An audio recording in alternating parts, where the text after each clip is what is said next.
Bien, buenas tardes. En nombre de la Facultad de Arquitectura y Urbanismo de la Universidad de Chile y de su decano Manuel Amaya, queremos dar la bienvenida a ustedes, a nuestros primeros invitados en este ciclo de actividades que queremos iniciar desde la Dirección de Extensión y Vinculación con el Medio de la Facultad para activar la discusión sobre ciudad, pandemia y todas estas temáticas que también se vinculan con nuestra propia problemática social, ¿cierto? Que en Chile también activa otras discusiones sobre brechas y que queremos a través de estas acciones que ya están siendo divulgadas por nuestras redes sociales y web, puedan generarse conversaciones virtuales, este nuevo formato al que estamos todos forzados y donde la academia y sus investigadores van a estar invitados a aportar. En ese sentido, voy acá con usted al profesor Tapia del INVI, que va a presentar a nuestros invitados y nuevamente agradecer la presencia de ellos en esta actividad internacional. Gracias a la virtualidad podemos tener algunas ventajas, y también a todos los presentes que hoy día quieren estar con nosotros en este tipo de actividades para que crecientemente podamos seguir cumpliendo nuestra tarea como facultad y como universidad respecto a liderar discusiones y a generar propuestas que acompañen una problemática desafiante como la que estamos viendo. Muchas gracias a todos, buenas tardes y que sea una fructífera jornada de conversación.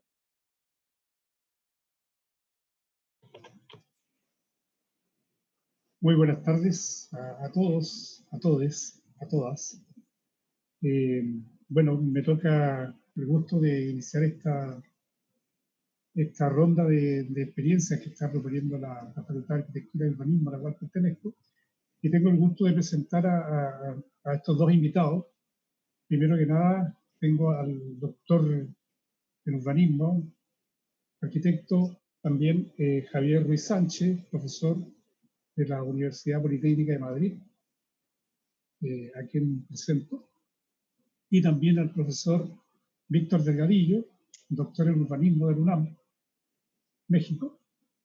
Y entonces la idea es que nos juntáramos para tener una conversación respecto de lo que estamos viviendo como a nivel mundial, a nivel regional en nuestros países, respecto de la pandemia y sus impactos, la coyuntura de la pandemia.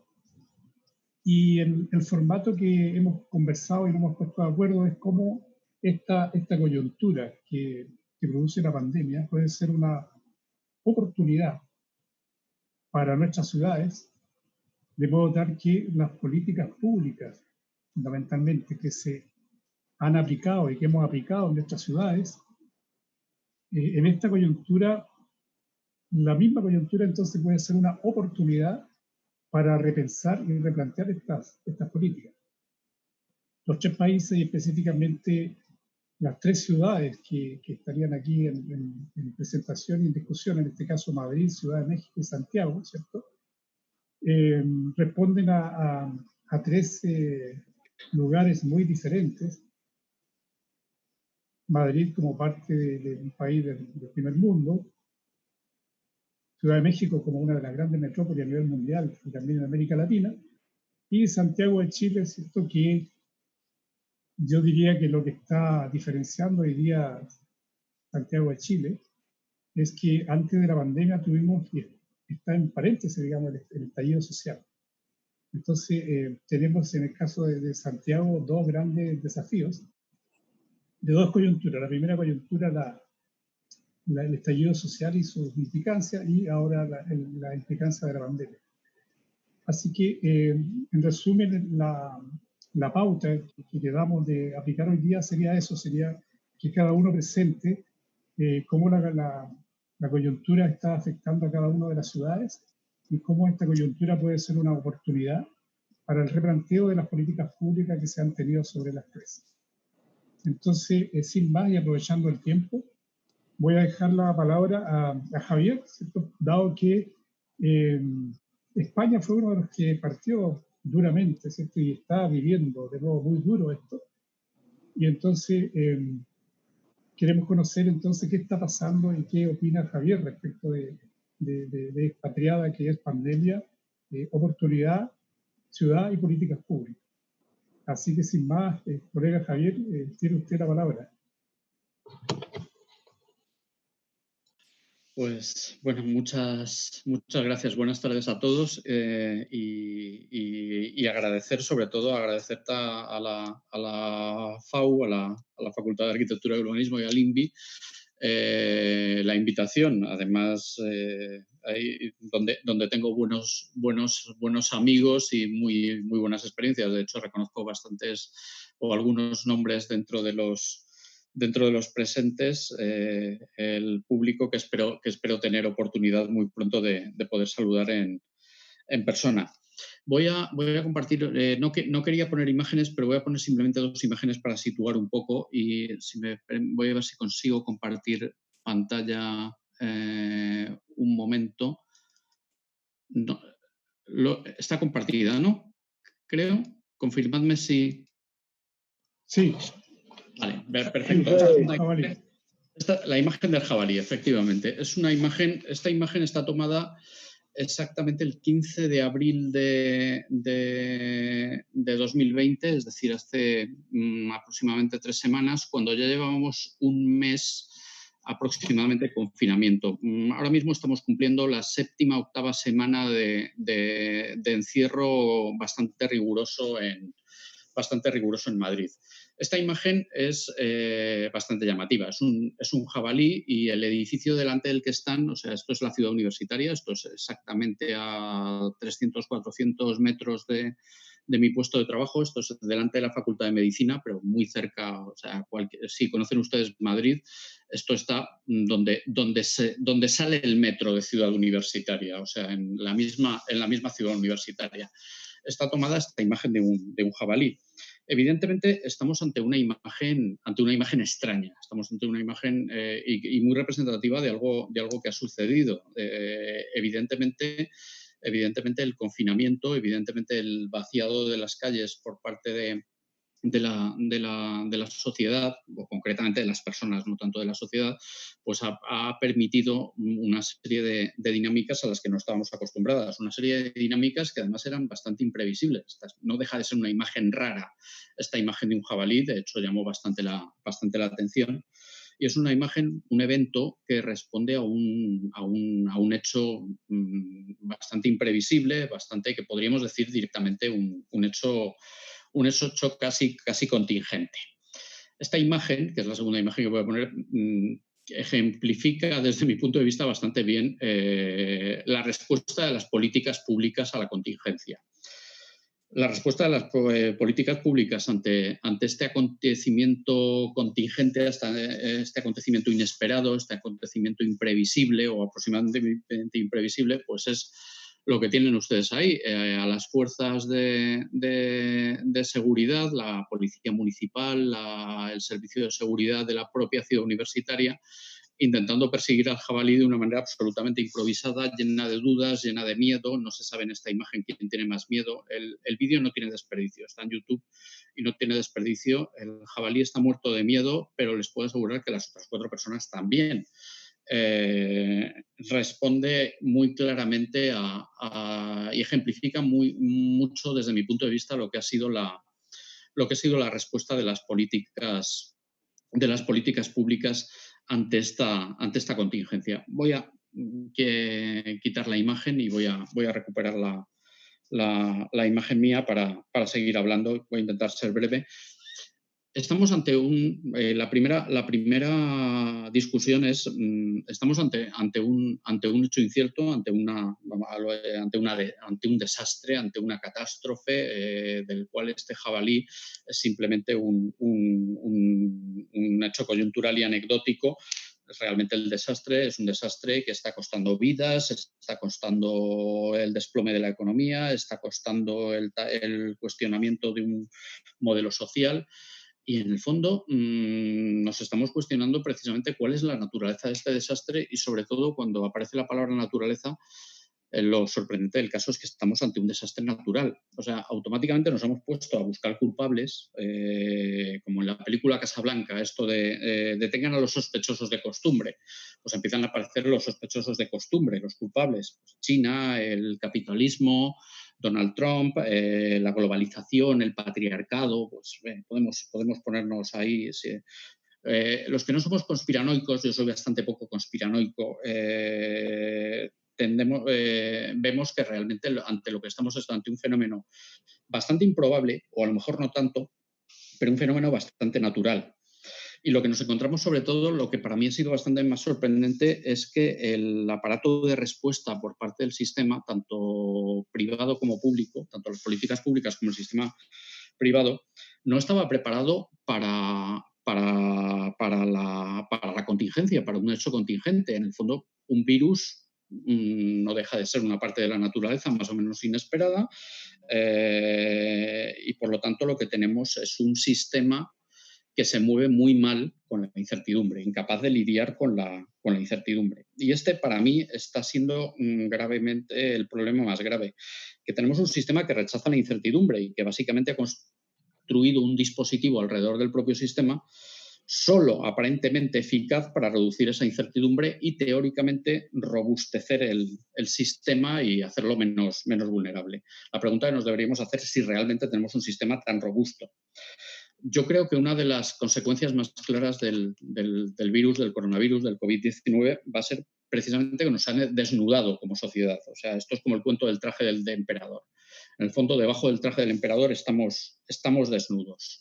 Tenemos un sistema lleno de contradicciones, lleno de incoherencias, con un aparato que está diseñado para vestir, no para generar confianza, sino para vestir de confianza lo que no deja de ser una vulnerabilidad inherente a nuestra propia situación dentro de la naturaleza.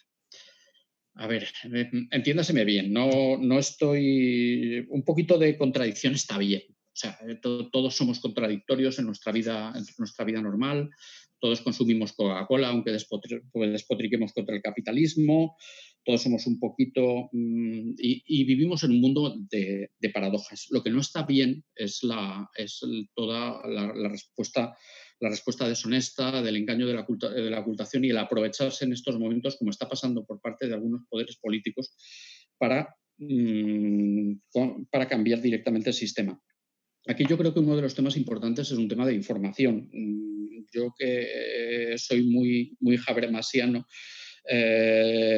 citaría la teoría de la acción comunicativa. Yo creo que la responsabilidad, tanto individual como colectiva, solamente serían posibles dentro de un marco comunicativo eficiente, y aquí nos lleva a otro problema, que es el problema de la libertad. Si estamos hablando de conocimiento, incertidumbre, libertad versus ejercicio del poder represor, iríamos directamente a Foucault, iríamos directamente al tema de los mecanismos de control, del miedo como mecanismo de control, porque el miedo ha aparecido y está apareciendo y se está utilizando en estos momentos muchísimo, y se está utilizando para restringir los datos o los grados de libertad. Se está utilizando un lenguaje militar, y yo no soy sospechoso de estar en contra específicamente del ejército, pero sí que se está hablando, en España por lo menos se está hablando de que estamos ante un estado de guerra. Esta guerra hay que ganarla, este es el mensaje que nos encontramos en la prensa permanentemente. Y otra cosa que está cogida directamente del eslogan de los Rangers del ejército de los Estados Unidos, que es que nadie puede quedar atrás. La verdad es que algunos se están quedando atrás, algunos se están quedando muy atrás, y además de una manera irrecuperable. Y aquí surge el tema del debate fundamental, que es el tema de la segregación o el tema de la desigualdad. En España llevamos aproximadamente casi 25.000 muertos, o poco más de 25.000 muertos contrastados. 14.000 de ellos son ancianos, y ancianos residentes en residencias de ancianos, o sea, no ancianos mayores, sino ancianos que estaban viviendo en residencias colectivas. Nos encontramos aquí con que hemos tenido una mezcla letal, nunca mejor dicho, letal, de un sistema demográfico, una pirámide demográfica muy compleja.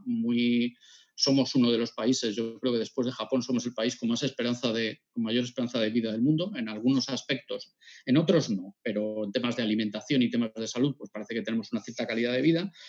Tenemos una población muy envejecida, la población más envejecida después de Japón. Y luego también tenemos un sistema con una enorme vocación neoliberal, que esto se está llevando a que las clases pasivas, un buen número de ancianos, por ejemplo, están siendo llevados a residencias de ancianos, que aunque sean de titularidad pública, están siendo de gestión privada y con lo cual se está convirtiendo en una mercancía. Por decirlo, se trata de unas clases débiles que se han sido excluidas de ese aspecto informacional, de ese aspecto comunicativo, de ese aspecto participativo para convertirse en mercancía. Segundo tema es el esfuerzo del mantenimiento de la economía. Aquí ha aparecido cuando estábamos hablando antes, estábamos hablando de las peluquerías, por ejemplo, de que mi madre va a ir por primera vez mañana a la peluquería después de 2 meses de confinamiento, pues, por ejemplo, el concepto de lo esencial. ¿Qué es lo esencial en estos momentos? ¿De qué podemos prescindir? ¿De qué no podemos prescindir?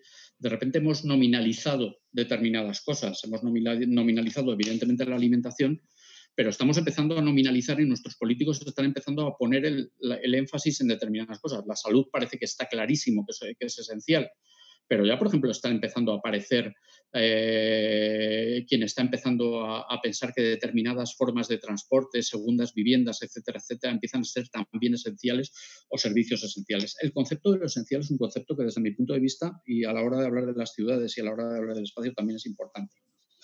Las clases trabajadoras. Aquí hay un tema, me voy a referir a un premio nacional de medio ambiente, al profesor José Manuel Naredo, que hablaba de la teoría del notario.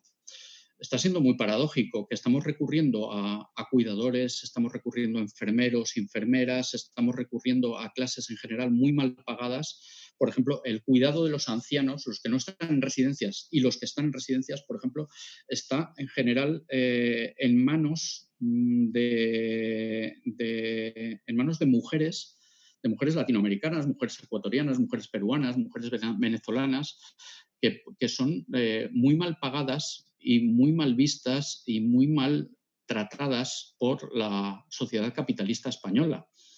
No deja de resultar paradójico que lo esencial es lo tradicionalmente debilitado dentro del sistema o marginado dentro del sistema, mientras que se ha demostrado que hay cosas que son, pues, los notarios, los registradores de la propiedad, los jugadores de fútbol, de las grandes ligas, se puede vivir perfectamente de fútbol. Y el tema de la educación, por ejemplo, la educación, que es algo que nosotros en la universidad estamos sufriendo ahora mismo muchísimo. Nos estamos peleando y por hacer un enorme esfuerzo por mantener unos niveles educativos, y yo me preguntaría en estos momentos si estamos haciendo un verdadero mantenimiento, un mantenimiento real de la educación, o simplemente estamos haciendo un ejercicio de postura, un ejercicio de figurativo para mantenimiento de la administración de la educación. Yo no sé si estamos manteniendo, bueno, sí lo sé, no estamos manteniendo los niveles educativos. Y luego los temas de transacciones. La economía informal está siendo totalmente debilitada. Eso en países como Chile o en países como Latinoamérica, de una manera todavía muchísimo más dura que en Europa, pero también en Europa. En Europa, por ejemplo, se ha prohibido en algunos casos los pagos en moneda, porque la moneda contagia, el tacto del billete o el tacto de la moneda contagia, y se está pagando todo con tarjeta de crédito. Esto hace que cualquiera que no esté metido dentro del sistema bancario está absolutamente excluido. Y luego estamos llenando la ciudad y estamos llenando el espacio de mecanismos de control espacial. Estamos llenando de líneas que nos marcan las distancias, de puertas virtuales o reales, controles de temperatura, arcos desinfectante, muros, normas, un aparato físico y legal, en el cual además las tecnologías de la información, estas de las que estamos disfrutando para podernos ver aquí a 10.000 kilómetros como estoy yo ahora, pero que también nos están permitiendo el control. Y llamó la atención sobre el problema que vamos a tener del Big Data. Se habla ya de pasaportes de limpieza. En Madrid estamos teniendo casos de ciudadanos delatores, etc. Y voy a llegar al tema de la arquitectura y la ciudad.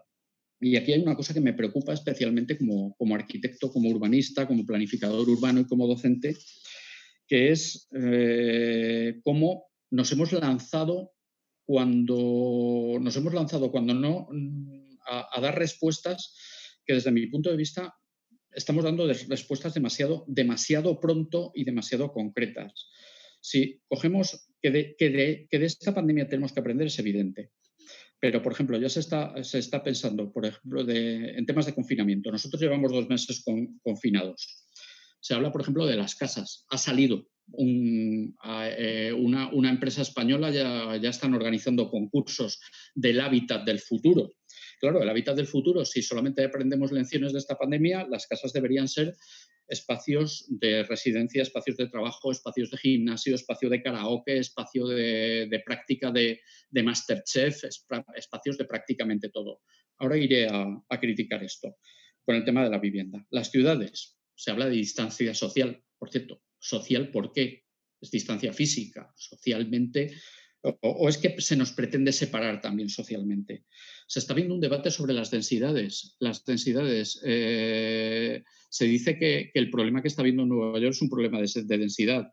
Hace 6 meses todos estaríamos de acuerdo en que la densidad era algo positivo. Ahora la gente se lo está empezando a cuestionar y estoy viendo una cantidad de artículos sobre el tema de las densidades.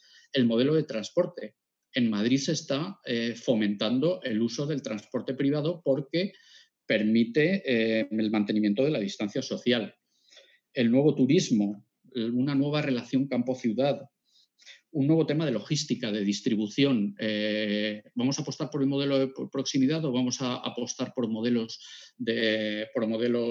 Amazon, por modelos de comercio electrónico y por modelos de reparto que lo que hacen es aumentar la movilidad? A lo mejor tú no te mueves de casa, pero hay una cosa evidente. Lo que tú no te muevas a comprar te tiene que venir a ti de cualquier manera, con lo cual no estamos reduciendo la movilidad para nada, simplemente estamos cambiando.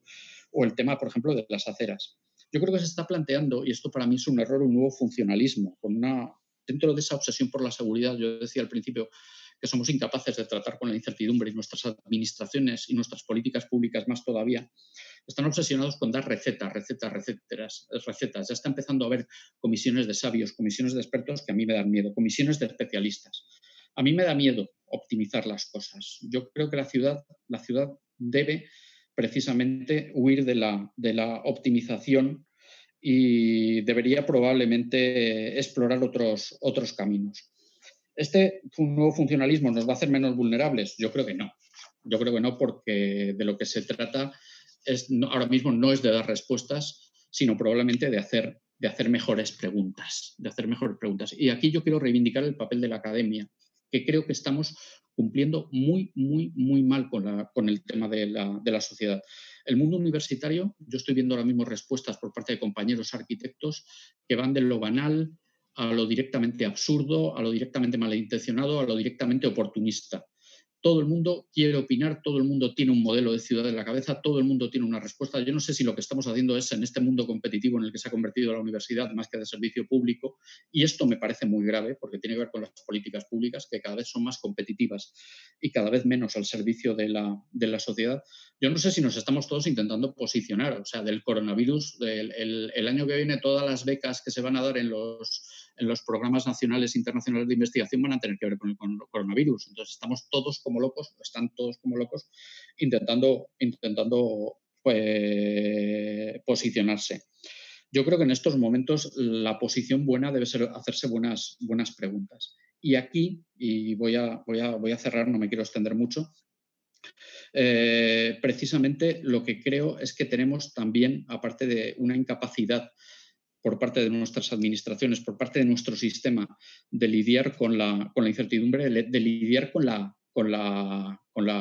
diferencia. No voy a confundir desigualdad con diferencia. Los medios de comunicación, por ejemplo, están invisibilizando al más débil. Nos estamos encontrando con que en las casas tenemos a los Rolling Stones dando conciertos, tenemos a Alejandro Sanz dando conciertos, pero lo cierto es que la mayor parte de la gente está viviendo en viviendas de 35 metros cuadrados, está confinada en viviendas de 35 metros cuadrados, incluso con algunos problemas de iluminación, con problemas de abastecimiento de energía, con problemas de acceso a la compra o con problemas de servicio. Al débil se le está individualizando o se le está convirtiendo en otra cosa, y directamente estamos diseñando una ciudad para unas clases medias que no existen. Nuestro sistema también es muy incapaz de lidiar con la diferencia. Y yo reivindico una ciudad en la cual tengamos todos la capacidad de ser diferentes. Yo reivindico el derecho a la diferencia. Y reivindico en el fondo el derecho a trabajar con la naturaleza, a no ver la naturaleza como el enemigo. ¿Qué solución daría? No quiero dar soluciones, ya lo he dicho. Los que me conocen saben que trabajo en el mundo de la complejidad. Creo que la complejidad que se opone, que es algo muy complicado por su propia definición de hacer, aumentar grados de libertad, probablemente aumentar la ciudad de sorpresa, probablemente tomar decisiones cuanto menos apresuradas y devolviendo en la mayor cantidad de poder a la ciudadanía, yo creo que podemos trabajar en un futuro mejor. Eso sí, hoy por lo menos me siento bastante pesimista. Voy a citar, y ya aquí sí lo dejo, voy a citar una frase de otro de esos sabios que yo reivindico, Bruno Latour, hace 2 o 3 semanas, decía que igual este virus nos está suponiendo casi una prueba de orquesta, un ensayo de orquesta, como en la película de Fellini, de lo que nos vamos a encontrar con el tema del cambio climático. Desde mi punto de vista, si eso es cierto, y yo lo comparto, creo que nuestras administraciones están demostrando comportarse muy mal y nuestro sistema está demostrando comportarse muy mal.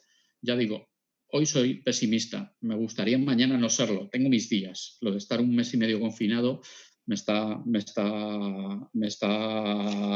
alterando, lógicamente. Pero bueno, aquí lo dejo, dejo la palabra al siguiente ponente y así tenemos tiempo luego para conversar y para dialogar. Gracias. Gracias Javier. En función también del poco y reducido tiempo que tenemos, voy a dejar la palabra ahora también al colega Víctor Delgadillo. Víctor, por favor. Sí, gracias. Buenas tardes a todas y a todos. Muchas gracias a Ricardo y a los colegas de la Universidad de Chile por organizar este evento a distancia. Bueno, yo voy a hablar desde mi experiencia investigativa de vida en América Latina, sobre todo en la Ciudad de México, ¿no? Es interesante que recientemente, durante la pandemia, he continuado mi investigación sobre la financiarización del desarrollo urbano en la Ciudad de México. Y acá tengo 2 hipótesis, ¿no? Los grandes capitales financieros y las plataformas digitales han encontrado en nuestras ciudades un espacio para la reproducción colosal de capitales. También recientemente, para un diccionario de justicia social, me pidieron hacer un análisis del concepto urbanicidio. Entonces yo escribí sobre la muerte material y la muerte virtual de la ciudad en un contexto de confinamiento. Bien, bueno, yo quiero hacer como 5 comentarios, espero hacerlo más o menos rápido. Me quiero apoyar en un par de imágenes. Digamos, un primer comentario, ¿no? Por supuesto, ya lo comentó Javier, el coronavirus es un desastre mundial. Es un desastre mundial, pero es un desastre desigual. Los desastres, además, no son naturales. Un desastre es una categoría social que alude a que un fenómeno social o un fenómeno natural impactan negativamente en condiciones de vulnerabilidad socialmente construidas. Entonces, a lo mejor el fenómeno natural o el proceso social, el coronavirus, que además es un virus humanamente producido, esto no se puede prever exactamente cuándo va a llegar el sismo, el tsunami. Lo que los humanos sí podemos hacer es combatir las condiciones de vulnerabilidad, de tal forma que el sismo, el tsunami o el coronavirus no tenga tantos efectos negativos en nuestra población, ¿no?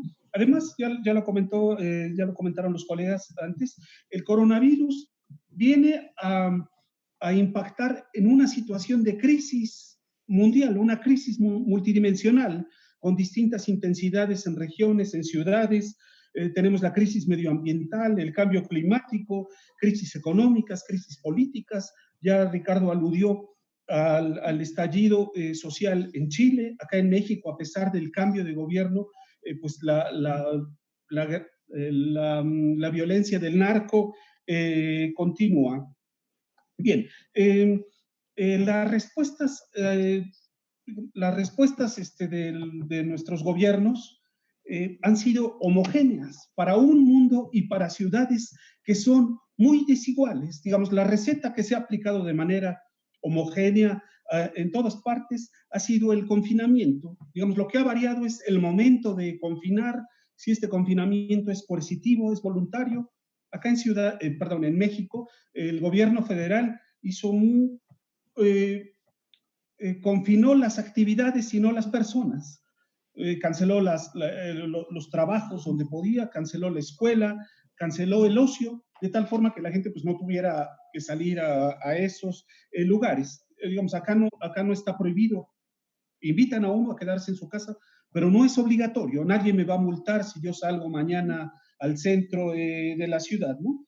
Además, capaz que el número de muertos, el número de contagiados, por lo menos en América, ya teníamos el ejemplo de China, el ejemplo de Europa, por lo menos en el caso de América es muy evidente que algunos gobiernos le han dado un mayor peso a lo social, a la salud.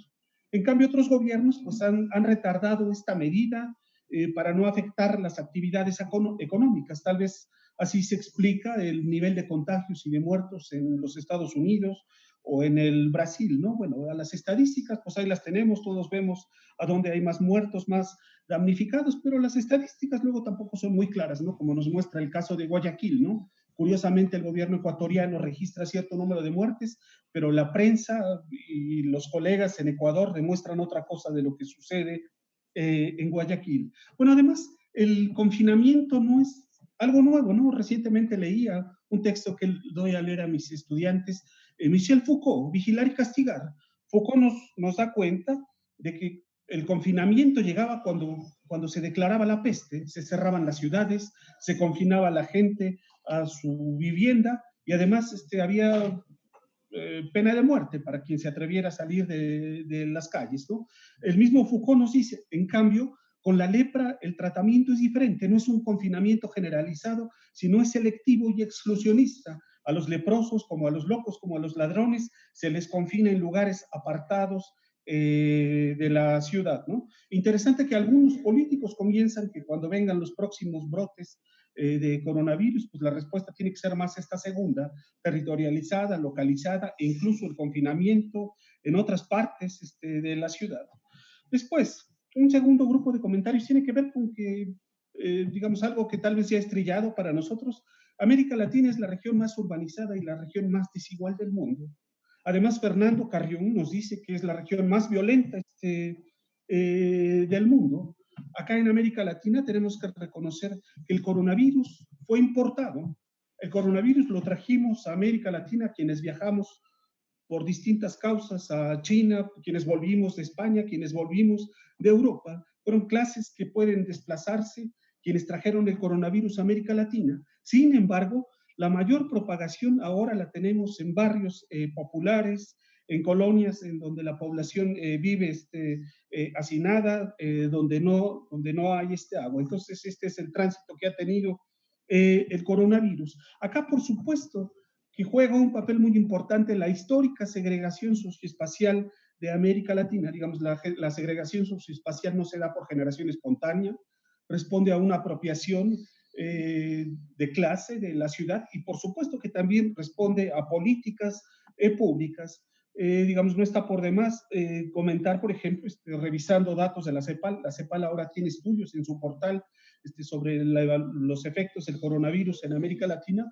No está por demás tener presente que 1 de cada 5 latinoamericanos vive en una condición de vivienda deficitaria y así se pide confinar a la gente en viviendas en condiciones de hacinamiento. Esta es la razón por la que algunos colegas piensan que en nuestra región el confinamiento no tendría que ser en la vivienda, sino la unidad de confinamiento tendría que ser el barrio. Además, tendríamos que aprovechar este confinamiento para fortalecer las relaciones de solidaridad, el tejido del barrio. Bueno, además, de acuerdo a datos de la CEPAL, un enorme porcentaje de latinoamericanos se ocupa en el sector informal. El confinamiento ha provocado que muchos de ellos pierdan los ingresos diarios para el sustento, ¿no? Bueno, además también ya sabemos que en estos barrios se caracterizan por falta de agua,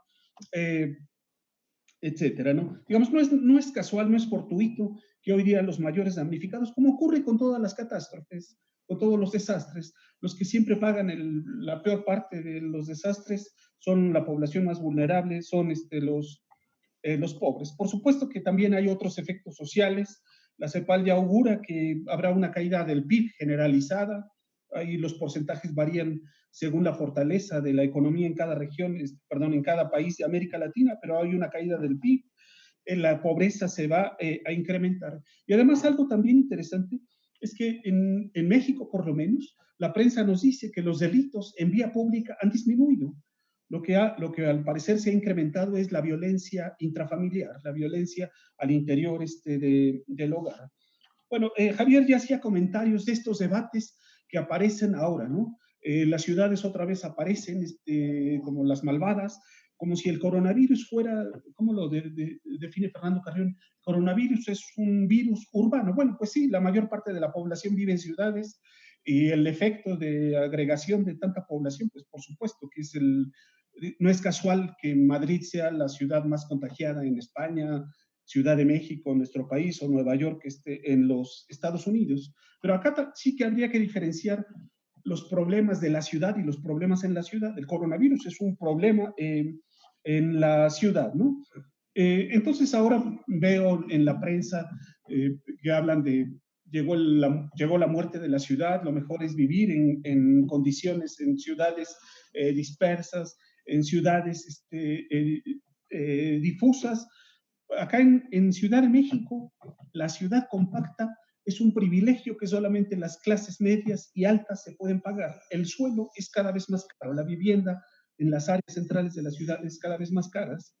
Entonces, bueno, la ciudad compacta tiene un costo y es muy alto. Otra cuestión que hay que tener muy presente es que los pobres necesitan más la ciudad. Puede ser que las clases medias puedan emigrar a su segunda vivienda, a las áreas rurales y estar interconectados, desarrollar educación a distancia, desarrollar teletrabajo, pero la población de bajos ingresos necesita la ciudad, o por lo menos estar más cerca de la ciudad, ¿no? Un siguiente comentario tiene que ver con que en el mundo en que vivimos, la ciudad es una fuente de negocios, pero también la salud es un negocio en México, en muchos países del mundo. En particular, la pandemia nos ha obligado, ha reforzado la idea del teletrabajo, ha reforzado sí, el trabajo a distancia, la educación a distancia. Estamos utilizando más tecnologías de la información y de la comunicación. Y en América Latina tenemos una enorme brecha digital. No todo el mundo dispone de un computador, de un ordenador, no todo el mundo dispone de un teléfono digital. Entonces, la pandemia ha venido a profundizar esas desigualdades. Y en este contexto, las plataformas digitales, salvo Airbnb, las plataformas digitales están haciendo los negocios, enormes negocios, ¿no? A las plataformas digitales se han sumado los supermercados, que ahora ofrecen servicios de llevar alimentos a la casa, ¿no? Además, muchas de estas plataformas digitales supuestamente lo que hacen es fomentar la economía solidaria, pero este es un mito. Las plataformas digitales son monopolios que lucran con bienes y con servicios que no son de ellos, están lucrando con el trabajo de otras personas. Además, ellos en general no pagan impuestos, no están regulados y las ganancias que extraen, las rentas que extraen de nuestras ciudades, pues las multiplican en los mercados bursátiles, en los mercados financieros internacionales. Los empleos que generan estas plataformas digitales son precarios, no tienen seguridad pública. Además, en estudios que hacemos nos queda claro que las plataformas digitales canibalizan nuestros barrios. Airbnb encarece las rentas, transforma nuestros comercios de barrio, de proximidad, porque los que llegan a vivir por cortas temporadas, pues no requieren lo que requieren los ciudadanos tradicionales. Además, ahora tenemos estas plataformas ahora están ofreciendo más productos, como ellos manejan el Big Data, conocen nuestros gustos, tienen metadatos de todo tipo, ahora están ofreciendo versiones de la Smart City para combatir la pandemia. Además, yo creo que uno de los mayores riesgos a los que asistimos ahora es el de acabar convirtiendo nuestra casa en un centro de autoexplotación. Digamos, yo creo que esto es un perfecto ensayo para estos creativos innovadores. No dudo que pronto surja una plataforma digital que fomente el coworking desde su casa. Bueno, si ya alquilamos en Airbnb un cuarto, ya somos choferes de nuestro propio auto en Uber, no dudo nada que ahora trabajemos desde nuestra casa en beneficio de otras poblaciones. Bien, digamos, para cerrar mi intervención, igual que los colegas, pues me la paso leyendo, digo, más de lo mismo. Yo creo que el urbanismo surgió en el siglo XIX para confrontar los problemas de salud que la ciudad tenía. No es casual el higienismo, la circulación, la ventilación, el embellecimiento. Entonces, si el urbanismo nació para dar respuesta a los problemas de salud de las ciudades, pues yo creo que la pandemia nos provoca, nos convoca a los urbanistas y a los estudiosos urbanos a plantear respuestas. Pero por supuesto que siempre que queramos plantear respuestas hay que estudiar lo que se ha hecho en el pasado, lo que se hace en el presente. Yo lo que veo es más de lo mismo. Otra vez veo a la OCDE, al BID, hablar de la resiliencia urbana, de la Smart City, nuevas versiones de la Smart City. Lo que veo también es que los inversionistas, por lo menos acá en México, plantean que el gobierno federal recurra a un crédito para rescatar la economía, o sea, rescatarlos a ellos. Ellos además acá en México consiguieron un préstamo del BID. Y yo, por otra parte, lo que yo veo es que en nuestros países o en nuestras ciudades más de lo mismo. Por ejemplo, estas cosas que yo estudio, la financiarización del desarrollo urbano.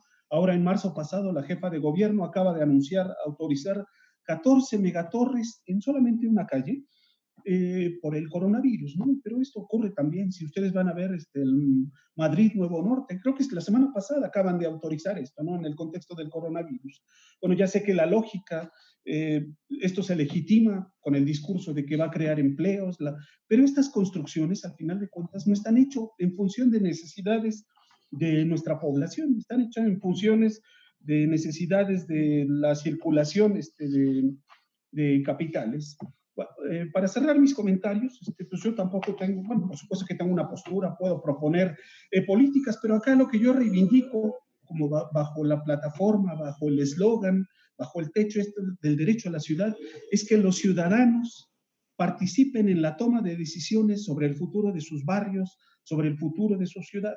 Yo creo que esto nos plantea a los arquitectos, urbanistas, un gran desafío, ¿no? Desarrollar investigaciones rigurosas que respondan a problemas concretos y siempre tener en cuenta la percepción, la opinión de los ciudadanos, de los trabajadores, de los residentes, de los usuarios de los territorios. Hay que escucharlos y yo creo que estaremos en mejores condiciones de crear ciudades justas. Bueno, por acá la dejo, Ricardo. Muchas gracias, Víctor.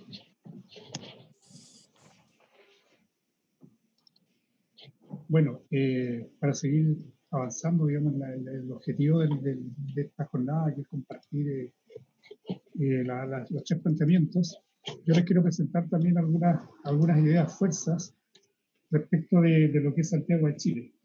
Lo que yo planteo es como lo que nos está pasando, digamos, este filtro hoy día que pone la pandemia para evaluar nuestras ciudades, como sacarle una radiografía, se superpone al filtro de las implicancias del estallido social. En parte, yo diría que el estallido social, lo que es la ciudad, se expresó en el espacio público. No olvidar Plaza Dignidad y todas las manifestaciones que se han hecho en distintas partes de Chile. Pero por otro lado, la pandemia entonces ha puesto en tensión lo que, a través del confinamiento obligado, lo que es el habitar en una escala menor. Y lo que estamos viendo ahí en esa diapositiva es la tontera más grande, por así decirlo, dentro de las políticas habitacionales. Es un parque que en menos de 20 años hubo que demolerlo. O sea, ¿cómo un país pobre como Chile se da el lujo, entre comillas, el lujo, ¿cierto?, de demoler, de diseñar para demoler? Entonces, este estallido, digamos, y esta pandemia ponen en cuestión, ¿cierto?, hasta qué punto lo exitoso de las políticas públicas en vivienda, y esto se exacerba hoy día con el confinamiento obligado de mucha gente entre 35 a 40 metros cuadrados, se exacerba porque, por otro lado, los entornos, ¿cierto?, que rodearon estas políticas habitacionales son de muy mala calidad. Por lo tanto, como decían los colegas, esta pandemia viene a exacerbar entonces las desigualdades que ya estaban latentes. Por otro lado, este centralismo también que tenemos en Chile hace que el país en su complejidad no sea más invisibilizado. Lo que vemos ahí, por ejemplo, es una mina a tajo abierto en la tercera región y al lado, esto es tierra amarilla, una zona para la producción agrícola. Este desequilibrio ambiental, y que apela un poco también a lo que planteaba Javier respecto de la naturaleza presente, ¿cierto?, en la ciudad, en este caso no es la naturaleza presente en la ciudad, sino que es la acción de un modelo extractivista que también viene a complejizar y a deteriorar más el medio ambiente. O sea, si además de las desigualdades que ya se han dicho, tenemos también este conflicto del choque de las dinámicas económicas en el territorio, ¿cierto? Cuánto más complejo va a ser el habitar entonces la pandemia y su impacto. Por otro lado, también este centralismo hace que los bordes de este largo territorio sean ignorados. Es el caso de Chaitén, como lo ven ahí, que desde hace ya más de 10 años están habitando en zonas de riesgo. Hay muchas zonas en Chile que están habitando zonas de riesgo porque el país se ha pensado centralizadamente desde la región metropolitana, donde tenemos más o menos el 70% de los votos. Es decir, desde el punto de vista de la política, el interés por hacer un territorio más sostenible y más equilibrado en función de todas estas calamidades que hemos estado viviendo, no va a ser efectivo mientras no rompamos, ¿cierto?, con lo que es la centralización que tenemos como país. Y otra dimensión también que viene a exacerbar esta pandemia, como digo, que es otro filtro de conflicto sumado a lo que era el estallido social, y antes del estallido social el modelo económico que supuestamente era muy exitoso. Tenemos hoy día el grave problema, además de la sequía, del cambio climático, como este extractivismo entre que es en este caso la minería, que de donde se nutre gran parte del presupuesto de la nación, está en contradicción con la naturaleza y está entonces, además de otros factores, absorbiendo la poca agua que tenemos y que va sin duda a afectar gravemente el habitar, especialmente en la ciudad de Santiago de Chile. Y de nada sirven entonces las expresiones ciudadanas, por lo menos hasta ahora, respecto de que hay que clamar por un país mucho más sostenible y equilibrado.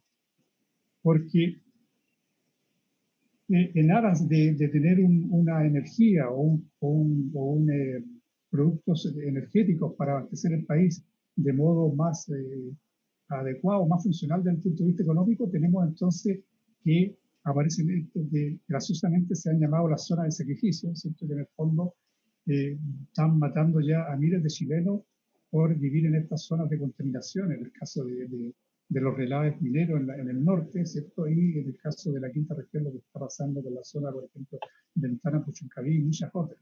Es decir, la pandemia es una catástrofe más de una sucesiva cantidad de catástrofes que el modelo económico ya tenía en Chile. Por otro lado, una de las grandes tareas también que quedan pendientes y que también se surgen a flote en esto de la pandemia, cuando el suelo, evidentemente privado, ¿cierto?, está en crisis y nadie le pone el cascabel al gato. O sea, nadie cuestiona que el tema del suelo es un factor estratégico para tener ciudades más sostenibles y más equilibradas. Entonces, en resumen, lo que a mi juicio ha hecho la pandemia en el caso chileno ha exacerbado deterioros y desequilibrios que van a sumarse a todos los anteriores que ya habían. Y el problema que tenemos es que vamos efectivamente a tener una región y un país más pobre, y por lo tanto los políticos y los técnicos le van a echar la culpa a que no hay más recursos para mejorar este país, Y entonces eso hace que esta crisis es una oportunidad para reordenar y rehacer un país desde sus raíces. Es decir, esto sobrepasa la dimensión de la ciudad y de la vivienda. Bueno, en honor a la hora, invitamos entonces a los que quieran hacer comentarios y preguntas a través del chat. Esperamos pacientemente entonces para poder discutir y conversar.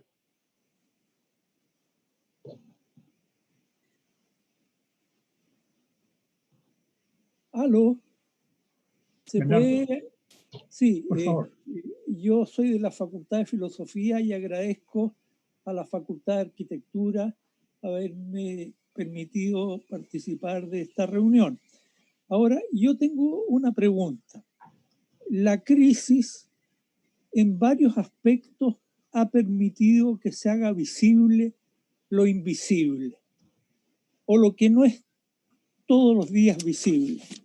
Tengo aquí una pequeña lista. Los ancianos y las residencias de ancianos. No sabemos casi nada de eso. La muerte. No pensamos mucho en la muerte. Ni siquiera aquellos que nos vamos acercando. Y ahora, por distintas razones, hemos empezado a pensar. El asunto de que de repente aparecieron animales. En Santiago apareció un tigre en Providencia y saltó a una casa, entró. Y por ahí en internet hemos visto elefantes que andan por las ciudades de la India, además de las vacas, y en algunas partes leones y en otras partes unos chanchos, unos jabalíes corriendo. Entonces, también que el aire sea purificado. Y por lo tanto, empezamos a pensar qué está pasando. ¿No? Vemos quiltros, pero nunca habíamos visto un tigre en Providencia. Después, el tema de los migrantes, de cómo viven los migrantes. Ahora estamos viendo un poco lo que pasa con los haitianos y con otros sectores. Entonces, mi pregunta es, estamos viendo también en Chile la salud pública, a pesar de que el señor Manalich ha dicho que tenemos una larga tradición y muy buena salud pública. Esto nosotros sabemos que no es así. Hemos visto lo que pasa en el Hospital San José, hemos visto doctores que muchas veces se quejaban que no tenían instrumentos para hacer la operación, hemos visto lo que pasa en la posta central, en la morgue, etcétera. O sea, la dimensión pública de la salud está bastante deteriorada. Entonces, estamos viendo también los que no vivimos en 35 o 20 metros cuadrados, estamos viendo que hay mucha gente que vive eso. O sea, todo eso que es un poco invisible por distintas razones, porque estamos trabajando, se está haciendo visible. Entonces, incluso el tema, la palabra confinamiento. Aquí se usaba durante la dictadura la palabra confinamiento cuando se confinaba a una persona de izquierda en el sur de Chile o en el norte. O sea, ya la palabra confinamiento implica un cierto castigo como término, como concepto. Estar confinado es un poco estar exiliado, un poco estar castigado. Algo tiene esa palabra. Entonces, mi pregunta es si realmente iremos a aprender de esto. Si esto no será una cuestión pasajera y después cuando termine iremos a aprender. Hay tantas cuestiones que nos han pasado históricamente, por ejemplo, la Segunda Guerra Mundial, el golpe en Chile, los narcos en México. ¿Tenemos capacidad de aprender? Esa es mi pregunta. Y creo que eso también tiene que ver con el tema de las ciudades, porque en el fondo lo que opera en las ciudades es algo, hay discursos muy bonitos, los urbanistas, pero hay otras fuerzas que siguen operando y esos discursos se quedan en el aire. Entonces, mi pregunta es si, ¿cómo poder asegurar que saquemos algo positivo en términos de políticas públicas, en términos de futuro, de todo lo que estamos viviendo. Javier, Víctor, ¿quieren responder?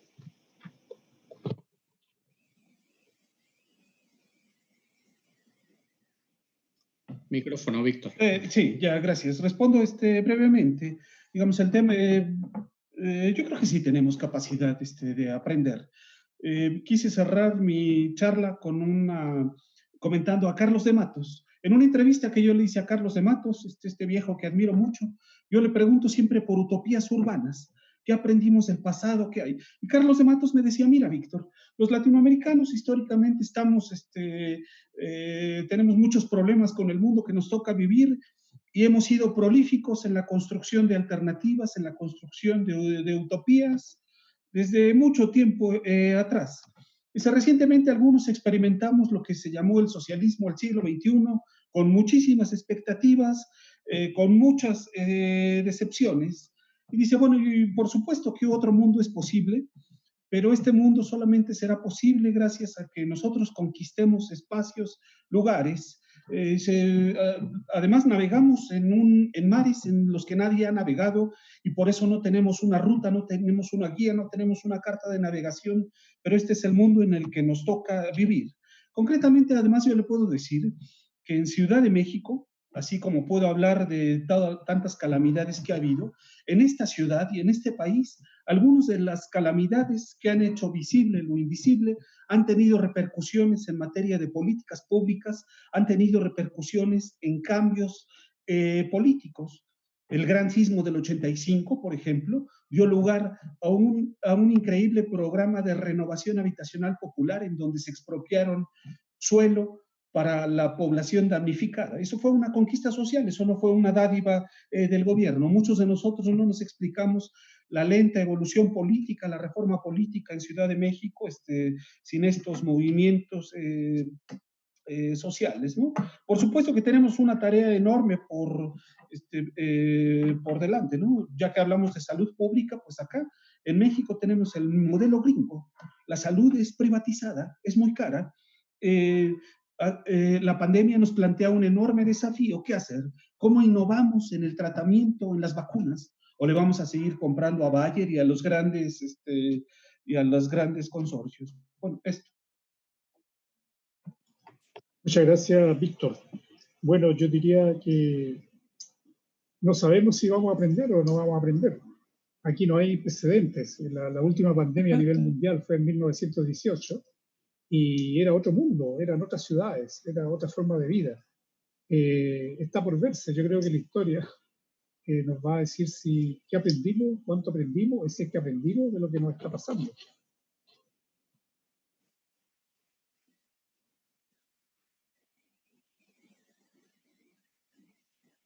¿Puedo comentar algo? ¿Puedo comentar también? Pues hacer una opinión. Rubén, tú primero.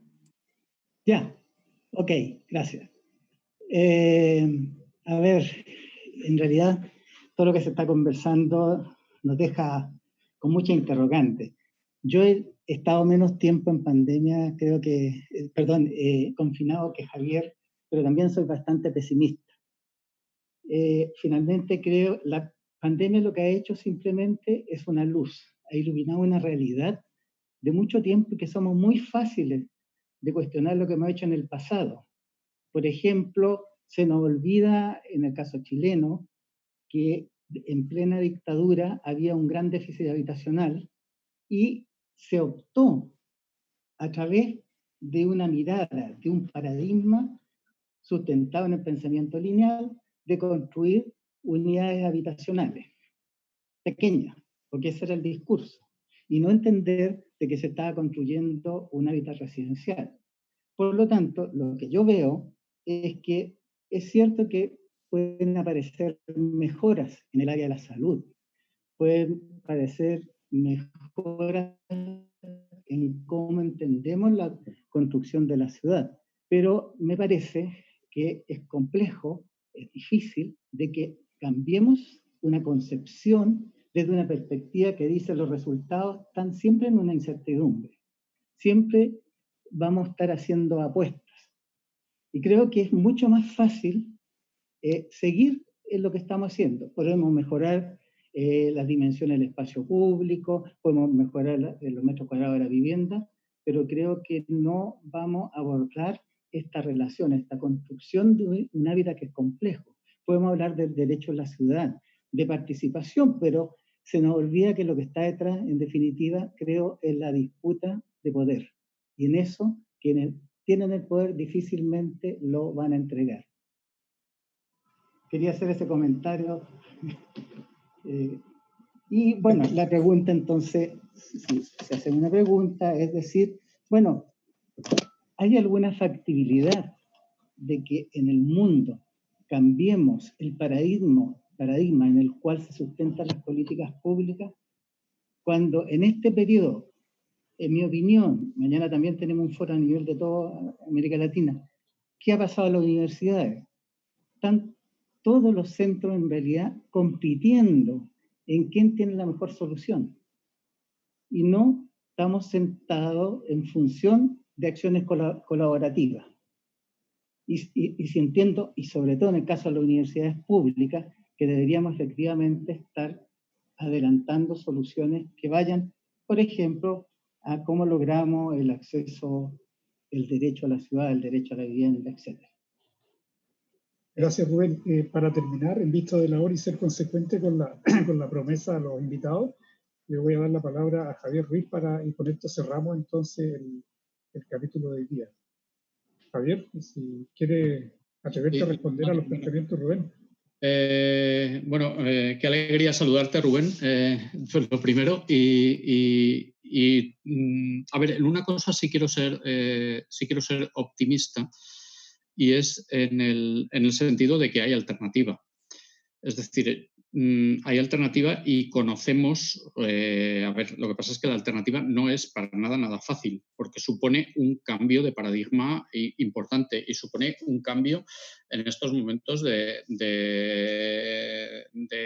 Aquí se habla de políticas públicas. Yo quiero hablar de políticas en general. Yo creo que en estos momentos el neoliberalismo, una de las cosas que ha conseguido es permeabilizar tanto la política pública a base de concesiones, a base que ahora mismo no sabemos exactamente, no podemos distinguir exactamente entre políticas públicas, políticas privadas, cuando los intereses están tan absolutamente confundidos.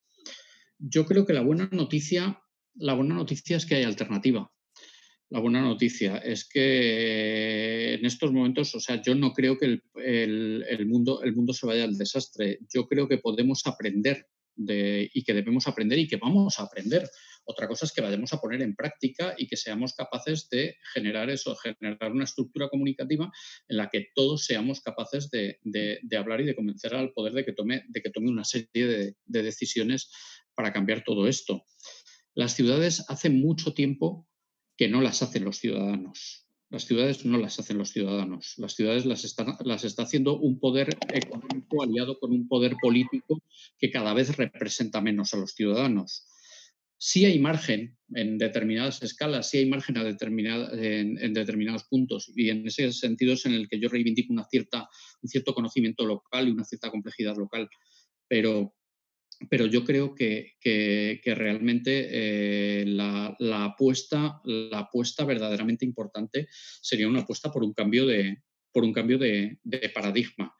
El problema es que si el miedo, hablaba Víctor Delgadillo de Foucault, del confinamiento, si el miedo se traslada a los de siempre, se nos traslada a las clases trabajadoras, se nos traslada a las clases que tenemos encima, conseguimos aumentar la brecha. Víctor, yo creo que lo ha comentado muy bien, yo creo que también lo he insinuado en algún momento.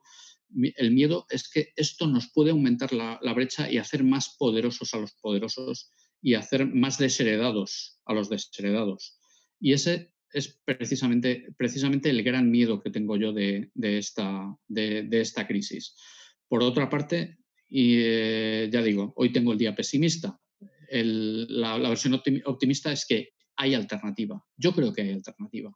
Que no es fácil, por supuesto que no es fácil, pero nadie dijo que esto iba a ser fácil. Y estoy de acuerdo contigo, que probablemente, y aquí sí que voy a hacer una reivindicación, voy a coger el guante que acabas de lanzar, Rubén, Creo que las universidades públicas, a ver, nosotros seremos lo que seamos, pero somos una élite y tenemos capacidad, por lo menos de hablar, tenemos capacidad de influir, tenemos capacidad.